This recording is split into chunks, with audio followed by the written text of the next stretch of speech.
දුරනේ ඊයේ කාදිනල්තුමා කියලා තිබ්බ මෙන්න එහෙම ප්‍රකාශයක්. අද වෙනකොට මිනිස්සු සතියන්තේ පල්ලියට එන්නේ නැහැ.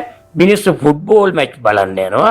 මිනිස්සු විනෝද ගමන් යනවා. මිනිස්සු පල්ලියෙන් ඈත් වෙලා කියලා. මොකද්ද හඳුනේ කියන්නේ? ඇත්තටම මේ පල්ලි යන්නේ නැති රටවල් තමයි දියුණු වෙන්නේ. පන්සල් යන්නේ නැති රටක් තමයි කවදා හරි ලංකාවක් දියුණු වෙනවා නම් දියුණු වෙන්නේ. ඔන්න වෙන තැනකින් අල්ලන්න එපා මේක.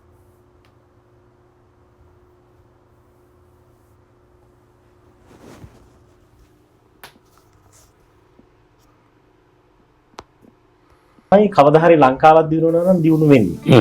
ඔන්න වෙන තැනකින් අල්ලන්න එපා මේක. තැනකින් අල්ලන්න යන්න එපා. මේ කියන්න හරි පැහැදිලිව කියලා දෙන්න.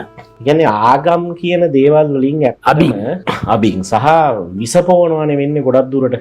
විසපෝනවයි කියන එක මම මේ අදහස් කරේ ආගම එක තැනකදී අපේ මනසේ විනිශ්චයකාරයා බවට පත් වෙනවා. ඊට පස්සේ ඒ කියන්නේ අර නීතිගරුක පුරවැසියෙක් වෙනවට වඩා ආගමිකයෙක් වීම රටක ඉතා භයානකයි. ඔබතුමන් දන්නේ නැති එහෙම උග්‍ර ආගමිකත්වයට පත් වෙච්ච තැන් අතර වෙච්ච විදිය. ඇත්තටම දැන් ඉතිහාසයේ ආගමික වීම ඇතුලේ, පල්ලිය සමාජය පාලනය කිරීම ඇතුලේ මධ්‍යතන යුගයේ මමත් ක්‍රිස්තියානි ඉගෙන ගත්ත නිසා විශ්වවිද්‍යාලය ඇකඩමික් වශයෙන් මම කියන්නේ.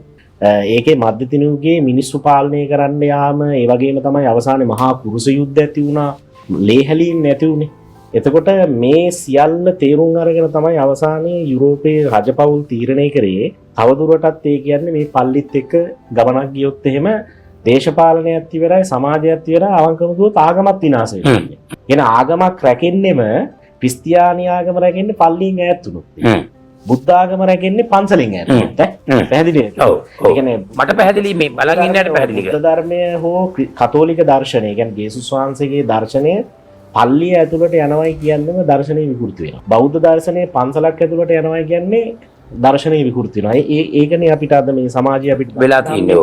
මම හිතනවා ඇත්තටම ඕනෑම කෙනෙක් වයස කියන කාරණාත් එක්ක තමන්ගේ ස්ථාවරයන් සහ තමන්ට තවදුරටත් මේක යන්න පුළුවන්ද කියන කාරණා තේරුම් ගන්නවා. මම හිතන්නේ ඇත්තටම කාදිනලින් දැන් ඒ කියන්නේ විශ්‍රාම ගත යුතු වයස් සීමාවන් ඇවිල්ලා මොකද නැත්තම් තව තවත් ওই වගේ දේවල් කිව්වොත් ඒ කියන්නේ සාධනීය කාර්යයන් වලට මොනවද මැදිහත් වුණානේ ඔය පාස්කු ප්‍රහාරයේ අවස්ථාවේ රට ගිනි ගන්න කියපු වෙලාවේදී කාදිනල් හිම්පාණන් ඒකට ඉදිරිපත් වෙලා කතෝලික ජනතාව මේ කියන්නේ ප්‍රචණ්ඩත්වයකට පෙළඹෙන්නේ නැහැ එතුමන්. ඒක නිසා එතුමන්ට ඒ ගෞරවය තියෙනවා. ඉතින් ඒක නිසා මම හිතන්නේ ඒ කියන්නේ දැන් තමන්ගේ ඒ කියන්නේ අර බෞද්ධ දර්ශනයෙන් එතුමන් ඊතරම් බෞද්ධ සංස්කෘතියත් අගයන නිසා අර කායේන සම්වරෝ සාදු සාදු වාචාය සම්වරෝ මනසා සම්වරෝ සාදු සාදු සබ්බත් සම්වරෝ කියලා තමයි එතනම කාදිනලින් පාරන්ට කියන්න දෙන්නේ. ඒත් එක තමයි අපි හැම වෙලාවෙම තේරුම් ගන්න ඕන දේ තමයි අපිට ආගමක් කියන එකක් අපි කිසි දවසක ඒ කියන්නේ බලෙන් මිනිසුන්ට පවරන්න යන්න හොඳ නැහැ. ඒක බෞද්ධ දර්ශනීය වේවා, ඒක ක්‍රිස්තියානි වේවා ඕනම එකක්. මොකද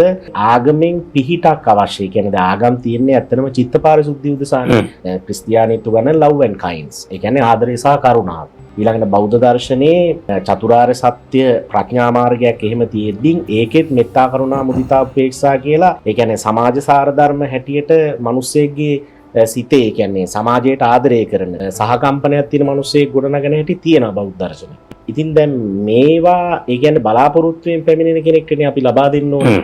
එහෙම බලහත්කාරයෙන් දෙන්න කිව්වොත් එහෙම වැඩි අප්සෙට් වෙනවා. මොකද පෞරුෂ සංවර්ධනය, ඒ වගේම කණ්ඩායම් හැඟීම වගේ දේවල් ඇති වෙනවා ක්‍රීඩාවක් ඇතුලේ. ඔබතුමන් දන්නවද ආගමක් ඇතුලේ මිනිස්සු බෙදෙනවා. ක්‍රීඩාව ඇතුලේ මිනිස්සු එකතු වෙනවා. ජාතීන් වශයෙන් එකතු වෙනවා. ඒ ක්‍රීඩාවකට එයා සිංහලද දෙමළද අපි ක්‍රිකට් ගමුකෝනේ. ක්‍රිකට් අරගන්න සිංහලද දෙමළද ඒ කියන්නේ ලෝකේ මිනිස්සු එක්සත් කරන්න ආගම් අපොහසත් වුණා සුදත්ත මහත්තයා. ආගම් ඇතුළේ උනේ මිනිස්සු බෙදුනා, කා කොටා ගත්තා, මැරුණා, ලේ හැලුවා. ඒ පශ්චාත් කම්පනයන් වලනේ අද ඉන්නේ. මේ ඔබතුමන් කල්පනා කරලා බලන්න ක්‍රීඩාවට පුළුවන්කම හම්බුණා මිනිස්සු එකතු කරන්න. අපි වැදගත් වෙන්න ඕනේ ඇත්තටම ඒ මිනිස්සුන්ගේ